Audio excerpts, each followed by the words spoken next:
സമൂഹത്തിൻ്റെ അടിത്തട്ടിൽ സമൂല പരിഷ്കരണം ഉണ്ടാകുക എന്ന ലക്ഷ്യത്തോടെ ആയിരുന്നു ചട്ടമ്പി സ്വാമികളുടെ എല്ലാ പ്രവർത്തനങ്ങളും.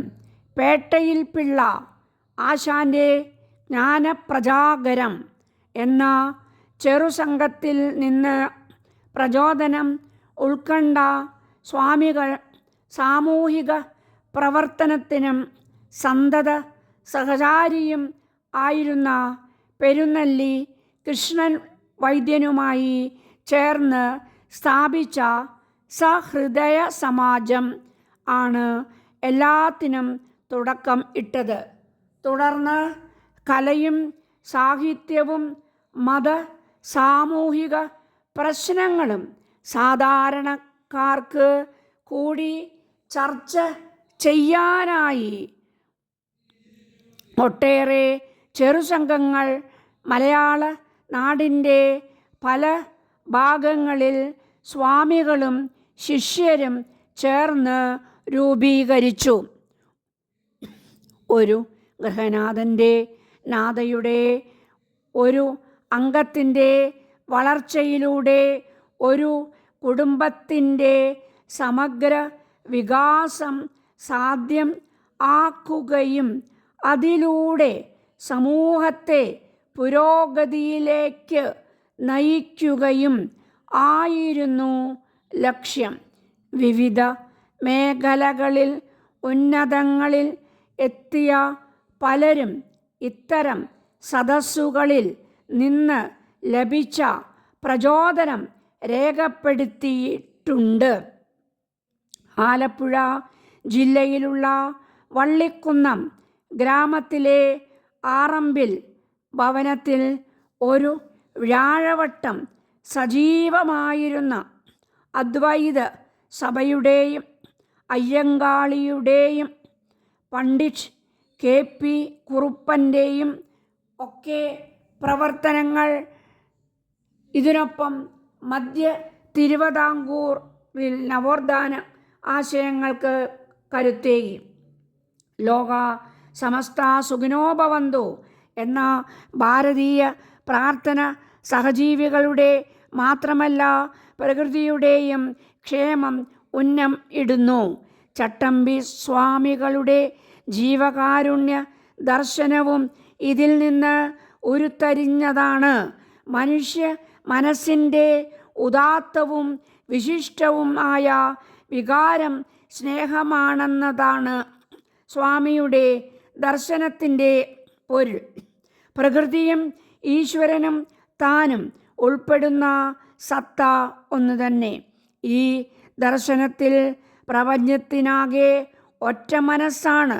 ചട്ടമ്പി സ്വാമികളുടെ മിക്ക കൃതികളും ഈ ദർശനത്തിൻ്റെ അടിസ്ഥാനത്തിലാണ് സമൂഹത്തെ കാണുന്നത്.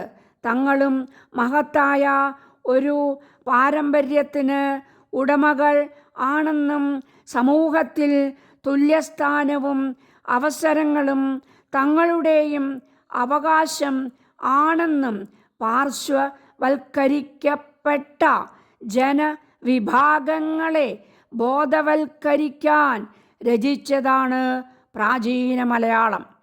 ജാതി വിവേചനങ്ങൾ മൂലം മനുഷ്യ അവകാശങ്ങൾ നിഷേധിക്കപ്പെട്ട ജനവിഭാഗങ്ങളെ ചരിത്രത്തിൻ്റെ ഭാഗമാക്കി അതുവരെയുള്ള ചരിത്ര ഗവേഷണ രീതികളെ തിരുത്തുകയാണ് ചട്ടമ്പി സ്വാമി ചെയ്തത്. ഏറ്റവും പുരാതന ഭാഷ തമിഴാണെന്നും ആദിമ സംസ്കാരം ദ്രാവിഡരുടേതാണെന്നും സ്ഥാപിക്കുന്ന ചട്ടമ്പി സ്വാമിയുടെ ഭാഷാശാസ്ത്ര ഗവേഷണ പ്രബന്ധമാണ് ആദിഭാഷ.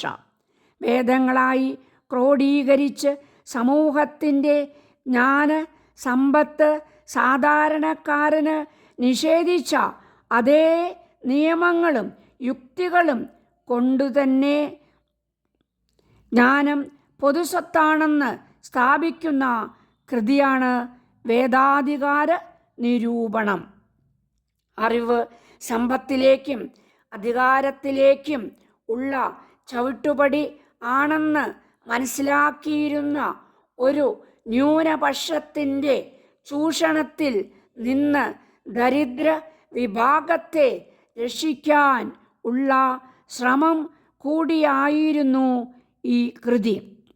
വൈദ്യം, നിയമം, വാസ്തുശാസ്ത്രം തുടങ്ങിയ മേഖലകളിൽ സമൂഹം ആർജിച്ച അറിവുകൾ വേദങ്ങളുടെയും മറ്റും രൂപത്തിൽ സംസ്കൃത ഭാഷയിലാണ് രേഖപ്പെടുത്തപ്പെട്ടത്.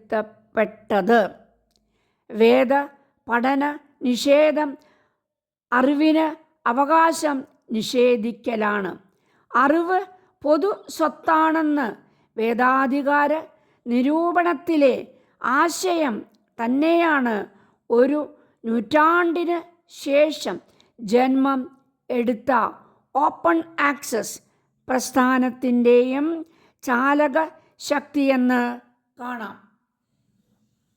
സ്ത്രീ സമത്വത്തിനു വേണ്ടി ശബ്ദിച്ച കൃതികളിൽ ഒന്നാണ് ചട്ടമ്പിസ്വാമിയുടെ പ്രപഞ്ചത്തിൽ സ്ത്രീ പുരുഷന്മാർക്കുള്ള സ്ഥാനം. മത സാമൂഹിക രംഗങ്ങളിൽ കുടുംബശ്രേയസിൽ പുരുഷന് സമാനമായ പങ്ക് സ്ത്രീക്കും ഉണ്ടെന്ന് ഈ കൃതി പ്രഖ്യാപിക്കുന്നു.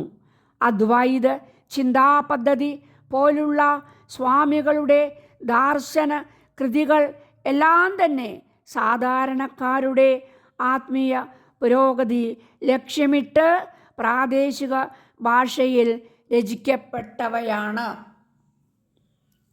മനുഷ്യർ പ്രകൃതിയെ നശിപ്പിച്ച് സഹജീവികളുടെയും തന്നെയും ആവാസ വ്യവസ്ഥകളെ വെല്ലുവിളിക്കുന്നു.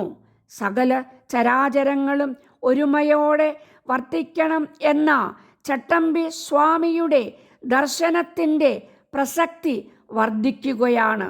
ഈ പ്രപഞ്ചം ആകെ ഒരേ ചൈതന്യത്തിൻ്റെ അംശങ്ങളാണ് എന്നാണ് ജീവകാരുണ്യ നിരൂപണം പഠിപ്പിക്കുന്നത്.